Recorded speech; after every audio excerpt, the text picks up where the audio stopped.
see, because there are so many voices in the world, L'hebdo du quartier. that it's very difficult to tell who's telling the truth. Vous êtes sur l'hebdo du quartier. Bonjour à tous et à toutes et bienvenue pour ce rendez-vous hebdomadaire sur Quartier des Ondes, une émission dans laquelle on vous partage les bons plans rennais, les sorties cinéma, des découvertes musicales et surtout des anecdotes historiques avec nos deux chroniqueurs. Ils peuvent se confondre, je nomme Alan Barraud et Ilan, bonjour. Bonjour. Bonjour. Avez-vous déjà pris le bus, le métro? On va découvrir avec vous l'éphéméride d'Alan, la première expérience au monde de transport en commun. Rien que ça. Tout à fait. J'espère que ça va vite. Ça va. Non, pas tant que ça. Pas tant que ça. Ok. L'Assemblée nationale a proposé au gouvernement de remettre l'uniforme dans les écoles. Qu'est-ce que vous en pensez? Ilan, notre stagiaire de 3e, va vous éclairer sur ce sujet. Et en invité spécial, nous recevons Erwan pour son forum Anzic. Bonjour. Bonjour. Merci d'être avec nous aujourd'hui. Merci de me On recevoir. va découvrir ce projet qui nous intéresse un peu après. Mais avant ça, l'agenda de la semaine. Quartier des Ondes, the voice of the street. Quartier des ondes, la voix des quartiers. Est-ce que vous aussi, il vous arrive de débattre en repas de famille ou en soirée sur ce qui est bon pour le corps, équilibré ou autre? On a parfois l'impression qu'on dit tout et n'importe quoi, genre les épinards sont une bonne source de fer, on peut manger autant d'huile qu'on veut, il ne faut pas boire pendant les repas. Bon, combien de légendes et autres rumeurs courent dans les repas de famille et au travail? Pas facile de s'y retrouver. Le centre social vous propose un parcours de 3 ateliers pour manger mieux. Samedi 4 février, il y a un rendez-vous aux 2 rue de Volga de 10h30 à 12h pour un atelier qui répond à la question comment je mange. Inscription à faire directement au centre de santé, au 1 place du Banat, c'est juste derrière le conservatoire, ou sur leur site par téléphone. Toi, Alan, c'est ton truc, les repas équilibrés, hein? Eh bien, j'aime bien l'équilibre des différents corps graisseux, si tu vois ce que je veux dire.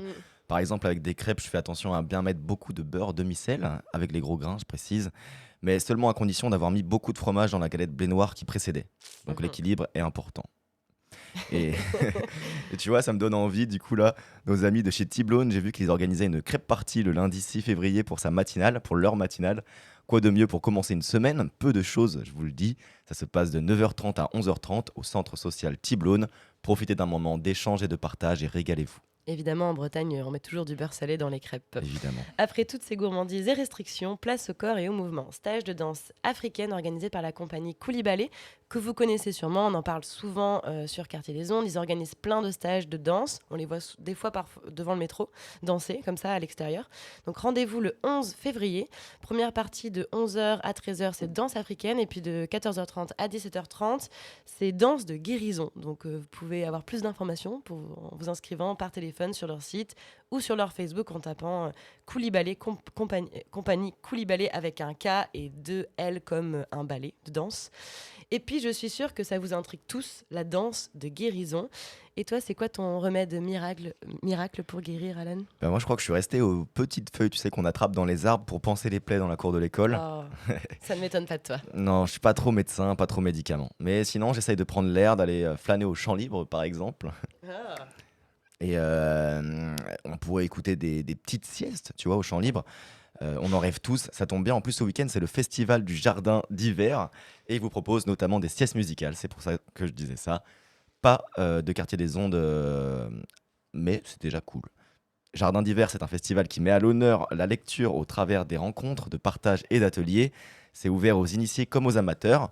J'ai eu le plaisir d'échanger avec Mélanie Cellier, une des 2 pilotes du festival. On l'écoute nous en parler. Alors, donc mon nom c'est Mélanie Cellier et je suis responsable de l'action culturelle à la Bibliothèque des Champs Libres. Jardin d'hiver, c'est 3 jours de festivités au Champ Libre pour se réchauffer au feu de la littérature. Voilà, 3 jours au cœur de l'hiver pour rencontrer des auteurs, mais aussi par exemple écouter une lecture musicale ou faire un atelier. Alors, en rencontre, on appelle ça des rencontres parce que c'est vraiment un auteur qui vient et qui discute avec un modérateur, un animateur. Donc, c'est plutôt une discussion qu'une conférence.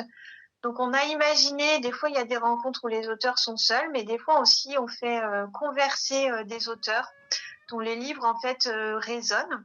Chaque rencontre aussi est suivie d'une dédicace. Donc, c'est l'occasion aussi de faire signer un livre, discuter avec un auteur. Certains vont aussi, après l'heure de discussion, de rencontre, vont aussi proposer une promenade dans la bibliothèque. Donc là, c'est un format où c'est seulement une quinzaine de personnes qui peuvent suivre un auteur dans la bibliothèque, dans les rayonnages de la bibliothèque. Et donc, c'est se promener avec lui et partager en fait ces livres un peu coup de cœur sur lesquels il va tomber. Et puis, c'est l'occasion de dire pourquoi il a aimé tel livre ou un autre, qu'est-ce qui l'a influencé dans son travail. Il y aura beaucoup d'ateliers, notamment des propositions aussi accessibles aux familles, mais peut-être on peut dire qu'on aura des fleuristes aussi, les fleuristes Akane, pour proposer des créations de bouquets d'hiver. Donc ça, c'est une nouveauté. Où on aura aussi le photographe Yann Peka, qui proposera en fait à chacun de poser avec son livre préféré et de se mettre un peu en scène avec son livre pour dire en quoi ce livre, en quelques mots, a été marquant et pourquoi la personne aime ce livre particulièrement. Mais bon, voilà, Jardin d'hiver, c'est vraiment un programme qui est très foisonnant, qui permet de se promener dans les champs libres et de faire des choses qui sont vraiment différentes propositions autour de la littérature. Merci beaucoup Mélanie. Personnellement, j'y ferai un tour ce week-end. Je ne suis pas un expert de la littérature, mais j'aime beaucoup les livres. N'oubliez pas de vous inscrire directement dans le hall des Champs Libres pour les balades et les siestes. Sinon, tout le reste se passe sans inscription et tout est gratuit. On aime ce qui est gratuit et on continue de vous chouchouter. Après le besoin primaire de sommeil, passons au plus essentiel, la bouffe. Ça se passe au Blonde pour l'édition de février. Tout plein de producteurs vont débarquer sur la nouvelle place Jean Normand en face du conservatoire. Vous pourrez y trouver plein de produits, pain, légumes de saison, produits laitiers, viande. Et tous ces mets gourmands seront accompagnés de musiciens et puis aussi de grandes tables pour vous restaurer, festoyer tous ensemble. Le marché super, c'est aussi l'occasion un peu de rencontrer ses voisins, ses voisines et puis les producteurs du coin évidemment. Il y aura même des lots à gagner, comme un kin ou un bingo. Cet événement, il est organisé par AgroBio 35, et il va avoir lieu tous les deuxièmes dimanches du mois dans différents quartiers. Donc surveillez bien l'agenda Dimanche à Rennes pour suivre leurs infos sur Facebook ou sur Instagram. C'est le dimanche 12 février à partir de 10h. Et pour digérer, trémoussons-nous. Tout à fait. Nous sommes sur les derniers jours de Waterproof. Le festival de danse, pas comme les autres, se trémousse au Triangle. Vous pouvez encore participer aux ateliers avec les artistes ce samedi et au dernier spectacle. Projection, rencontre, le samedi 4 février et dimanche 5 février. Attention, les places partent très très vite. Il en reste. Les spectacles sont pas mal complets encore, mais pas tous. Donc dépêchez-vous de prendre vos places. On avait fait un plateau délocalisé il y a pas longtemps, il y a quelques jours, en direct du festival de Waterproof. Et donc Marion Degnaud, chargée de l'action culturelle au Triangle, au micro, nous présente un peu ce festival avec ses mots. Nous, c'est un peu l'ADN aussi au Triangle, mais ce festival, comme vous l'avez dit, c'est un festival de partenariat. On est une vingtaine de partenaires en tout. Et pour le coup, chez tous les partenaires et comme chez nous au Triangle, il y a vraiment cet enjeu d'être à la fois sur des spectacles et de la pratique professionnelle, mais aussi la pratique amateur et le plaisir de danser ensemble et d'apprendre et de découvrir par la pratique de la danse. Et donc, ça se retrouve aussi dans le festival. Donc, sur le marathon de la danse, sur une journée d'atelier samedi prochain, avec les artistes du festival. Et puis, sinon, il y a toute la programmation de spectacles professionnels. Et donc, il y a vraiment cet enjeu-là d'avoir ces deux pratiques-là, de spectateurs et de praticiens. Et aussi, il y a une vraie envie de la part des artistes de partager leur travail par la pratique artistique et par le fait de donner des ateliers, notamment. Voilà, vous pouvez retrouver toute la programmation sur le Triangle à Rennes. N'oubliez pas, des goûters et autres événements comme ça sont ouverts et gratuits, ouverts au public régulièrement, en fait, une fois par mois même. La danse, le théâtre, la musique, ça vous plaît? Ça prend de plus en plus de place dans vos têtes. Vous vous dites, la vie d'artiste, pourquoi pas moi? Eh bien, le conservatoire ouvre ses portes le samedi 4 février. Venez rencontrer les élèves et le corps enseignant. Ils vous donneront envie, bien sûr, de tester les multiples pratiques, j'en suis sûr. Ça se passe au conservatoire de Auch et du Blône de 13h à 18h. Et qui de mieux qu'un élève pour nous en parler? Nous avons avec nous Ilan qui va nous parler de son cursus, la CHAM. Ça vous dit quelque chose? Alors déjà, la CHAM, ça veut dire la classe à horaire aménagée musique. Donc tous les ans, 12 élèves sont sélectionnés pour intégrer la CHAM et choisir un instrument parmi 4 propositions. Une fois choisi, on le garde jusqu'à la 3e. Et on joue beaucoup avec, on l'utilise, on peut en jouer chez nous Parce que c'est mieux d'en jouer chez soi pour C'est progresser. Ok. Après, on a 7 heures de musique dans la semaine. On joue plein de morceaux comme La La Land, Harry Potter, Vivaldi et plein d'autres. On joue des spectacles pendant toute l'année. Et surtout celui de fin d'année qui se passe tous les ans au Triangle. Donc venez nous voir si vous avez le temps. Et si vous passez en 6e et que vous avez cette occasion, n'hésitez pas. Merci Ilan, mais l'équipe de Quartier des Ondes te soutient. J'espère qu'on pourra venir te voir. À Rennes, il y a des festivals toutes les semaines. Et aujourd'hui, on vous a parlé de Waterproof pour la danse, de Jardin d'hiver pour les livres. Et c'est désormais au tour du cinéma d'avoir son festival. Et justement, Aurélia, tu vas nous en parler. Oui, on finit l'agenda avec un petit focus sur le festival Travelling. Comment ne pas en parler, évidemment. Je vais sûrement vous bassiner avec ça pendant les 2 prochaines semaines. Du 7 au 14 février, il y a des films autour du Chili qui vont rayonner et résonner dans toutes nos salles de cinéma, mais aussi des lieux comme le TNB, les Champs Libres, l'Ubu, la Péniche et même l'Opéra. Moi, je trouve que c'est l'occasion de pouvoir rentrer dans ce beau bâtiment pour quelques euros si vous n'avez jamais eu l'occasion. Et pour ceux qui ne connaissent pas, le Festival Travelling, donc c'est un festival de cinéma qui existe depuis très longtemps et qui choisit un pays différent tous les ans. Et cette année, c'est Travelling met à l'honneur donc Santiago du Chili et donc le cinéma chilien. Un thème décliné au fil des rencontres avec des réalisateurs, des projections en avant-première, des ciné-concerts, mais aussi une programmation junior pour les petits bouts. Donc vous pouvez aussi emmener vos enfants à partir de 4 ans. Il y a des séances qui sont organisées. Et justement, vous pouvez retrouver en compétition la programmation junior le mercredi 8 février à 11h au cinéma Arvor pour les tout petits. Samedi aussi à 11h, à 14h. Bon voilà, il faut regarder la programmation parce que c'est très dense, il y a beaucoup d'horaires, c'est un peu difficile de tout retenir comme ça. Ce qu'il faut retenir, c'est qu'il y a plein de films à Travelling. Ce sont des films primés, vous avez tout plein de choix et il faudra regarder sur la programmation. Il suffit de taper Travelling 2023 sur Internet ou bien piocher un des programmes qui sont distribués dans les différentes structures culturelles. J'espère que j'aurai attisé un peu votre curiosité. Et avant de savoir si vos enfants vont bientôt porter l'uniforme, c'est l'heure de remonter le temps avec les éphémérides d'Alan Barraud. Aujourd'hui, tu nous parles de transport en commun. Exactement Aurélia, je vous emmène à Paris découvrir les transports en commun d'une autre époque. Je rappelle le concept, les chroniques sont inspirées par les éphémérides de la semaine. Une éphéméride est une liste qui regroupe les événements importants qui se sont produits le même jour, une date pour revisiter l'histoire, enrobée de quelques digressions. Aujourd'hui, c'est l'éphéméride du 7 février qui dicte ma chronique. Remontons le temps jusqu'en 1662.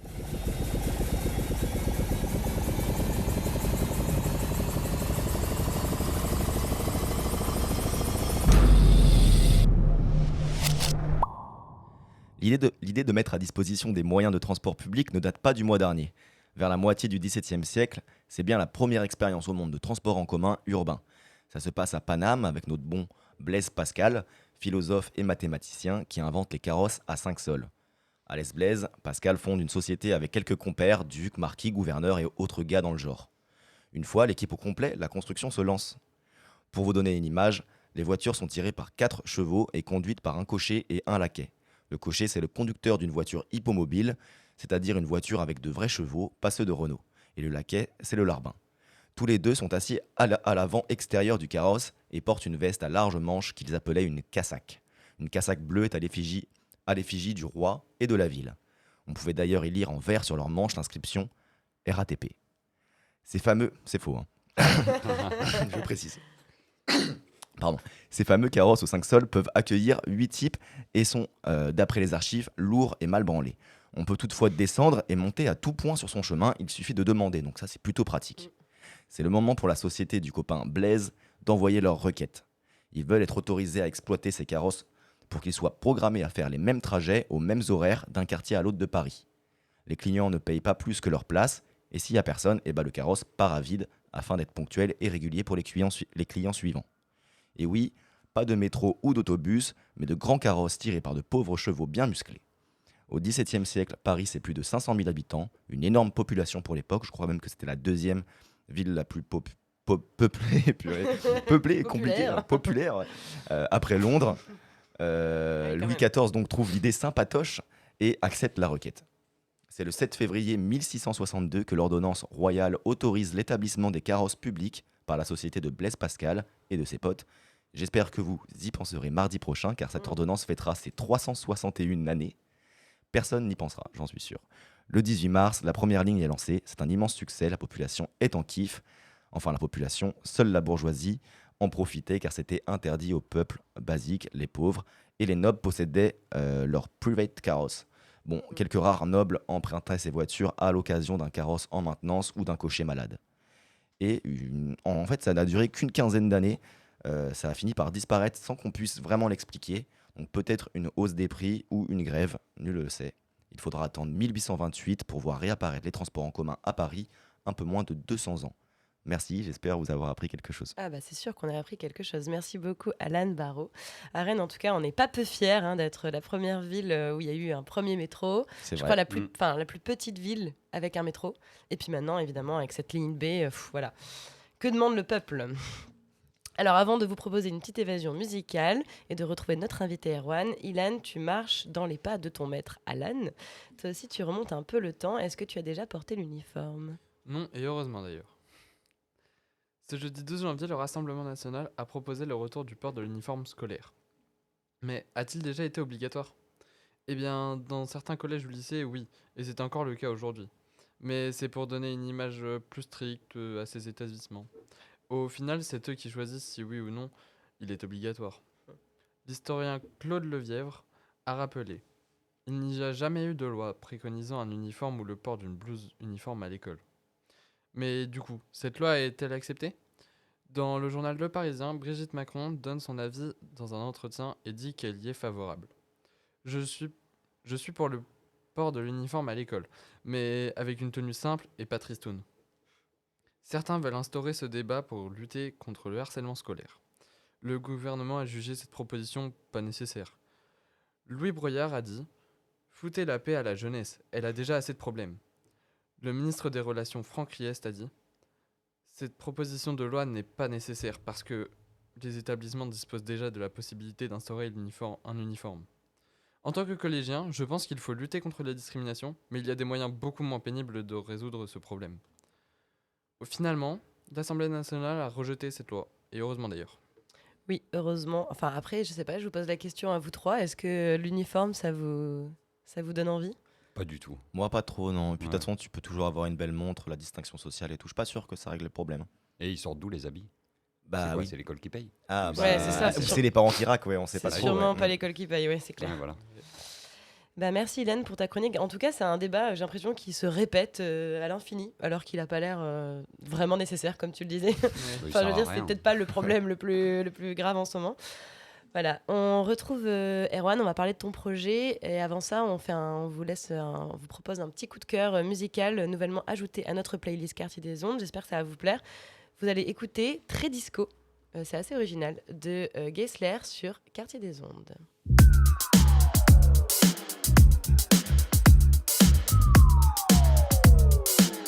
Un peu de bière dans ses cheveux blonds, un peu de tristesse dans le cœur.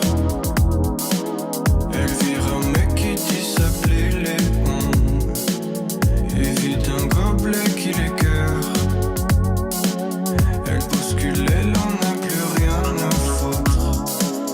Les gens se collent, c'est dégueulasse. Pour s'en sortir, elle doit jouer des coudes.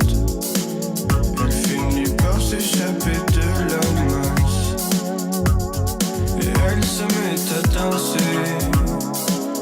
Et soudain tout brille plus fort.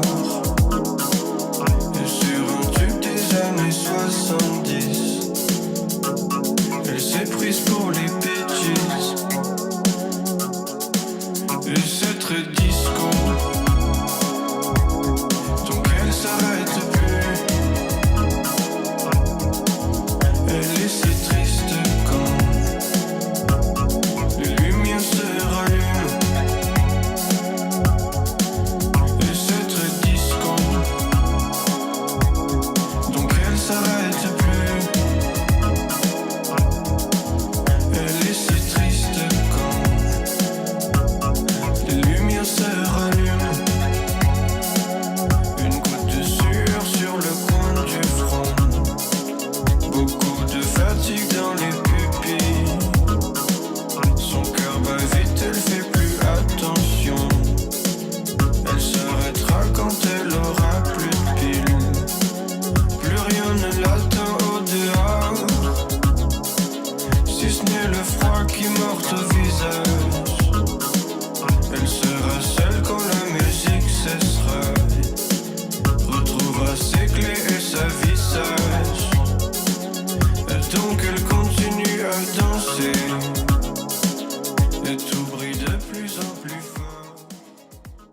C'était Très Disco de Gessler sur Quartier des Ondes. J'ai le plaisir d'accueillir dans nos studios Erwan Gibon, bonjour. Bonjour. Merci d'être là avec nous. Tu es là pour nous parler d'un super projet en construction. C'est vraiment le tout début.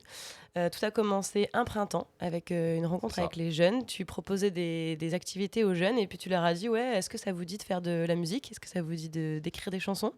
Est-ce que tu peux au début déjà nous expliquer un petit peu qu'est-ce que tu leur as proposé et comment en fait ce projet a trop plu aux jeunes et comment peut-être pour la suite il va y avoir des beaux projets. Alors, du coup, moi, je travaille au Cercle Paul Bert. Donc, beaucoup de gens se disent Cercle Paul Bert, c'est du sport, mais on fait aussi du sport, des loisirs, de la culture. Nous, on tient du coup un accueil jeune, donc centre de loisirs pour les 13-17 ans. Il se trouve qu'on fait des activités pendant les vacances, du sport, des sorties, de la peinture, voilà. Et pendant les vacances de février de l'année dernière, j'ai proposé en fait aux jeunes de faire un atelier musique. Donc, il se trouve qu'il y en a 5 qui ont répondu présent. Ils ont dit, allez, on est chaud et tout, on veut bien faire ça.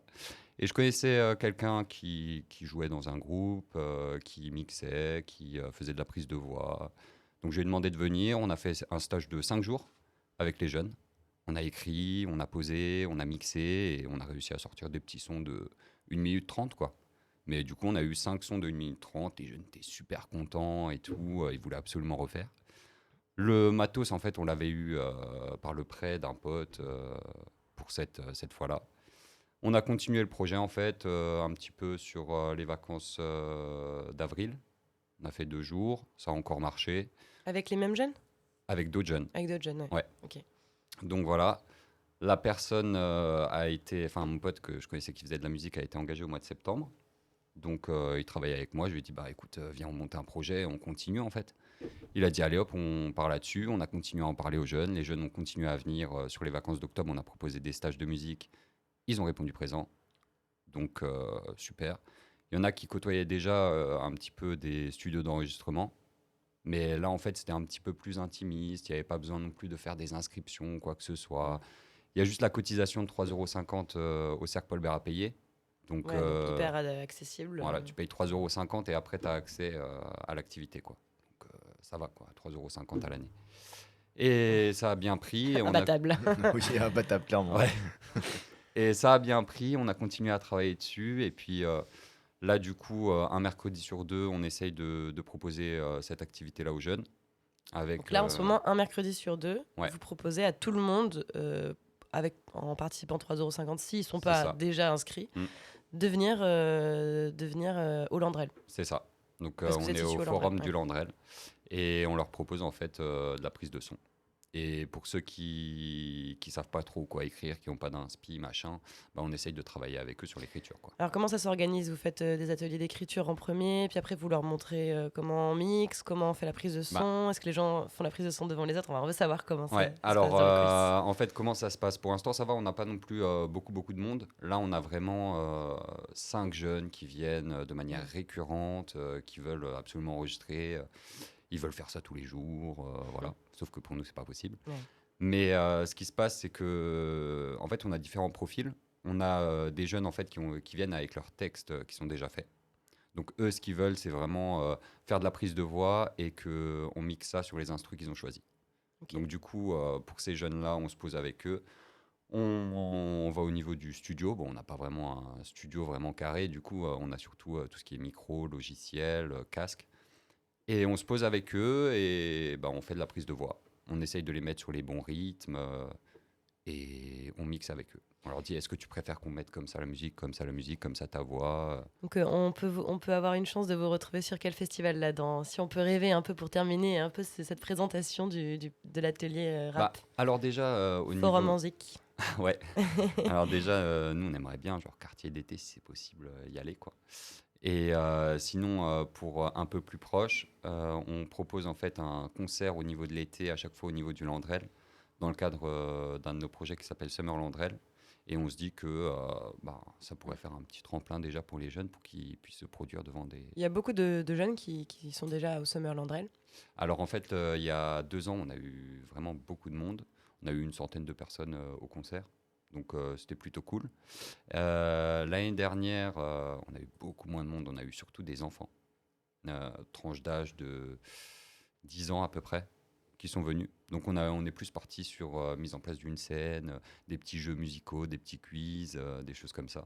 Et on espère que l'année prochaine, il y aura plus de jeunes présents, quoi. Peut-être vous pourriez participer aussi au Rennes en Transat ou quelque chose comme ça. Je sais qu'ils s'installent au Hautes-Ourmes, au parc des Hautes-Ourmes, juste derrière nous. Et je pense qu'ils pourraient laisser leur scène à des jeunes. Ah bah ce serait top, quoi. En tout cas, bon, c'est déjà la fin de cette émission. Merci pour ton partage. On est à fond à la radio avec ton projet, évidemment. On est voisins. Tu veux bosser avec les jeunes et des rappeurs, nous aussi. Donc, je pense qu'on va pouvoir faire une petite émission ou voir plusieurs ici à la radio. On a besoin de nouveaux jeunes et ça serait encore plus chouette de pouvoir les passer à la radio. Après, je ne sais pas pour les droits d'auteur par rapport à vos prods, comment vous faites. Bah justement, là, pour l'instant, du coup, on est sur des prods qui sont pas forcément... Enfin, qu'on pose Libre de juste droit, et ouais. tout. Donc, de toute façon, on diffuse pas tant. Donc, ils sont pas libres de droit. Et en fait, avec le financement qu'on pourrait avoir, du coup, on pourrait choper des prods, les payer, tout ça. Et puis, que ce soit plus simple pour les jeunes, quoi. Et puis, si vous avez envie de faire connaître vos prods comme ça, gratuitement, on peut vous les envoyer. Ouais. Il y a la possibilité Oui. de créer des S'il partenariats. y a des gens qui font des prods, qui veulent nous en envoyer, il n'y a pas de souci, hein. Trop chouette. Bah voilà, ça ne sera pas tombé dans l'oreille de sourds, j'espère bien. C'est déjà la fin de cette émission. Vous pouvez retrouver l'intégralité de cette interview dans Parole aux Assos mardi et vendredi à 10h30 sur quartierdesondes.fr. Merci Ilan, merci Alan, merci Erwan. Tout ça, ça rime, c'est parfait. Prenez soin de vous. Je laisse le micro à l'Hebdo Polyglotte juste après. Vous allez découvrir des actus et des témoignages en plein de langues différentes. Une émission animée par Emeline et Elisabeth. C'était Aurélia Thomas au micro. Courage, on va bientôt arriver dans le printemps. Prenez soin de vous. hâte. Oui, vous écoutez Quartier des Ondes. Quartier des Ondes, the voice of the street. Quartier des Ondes, la voix des quartiers.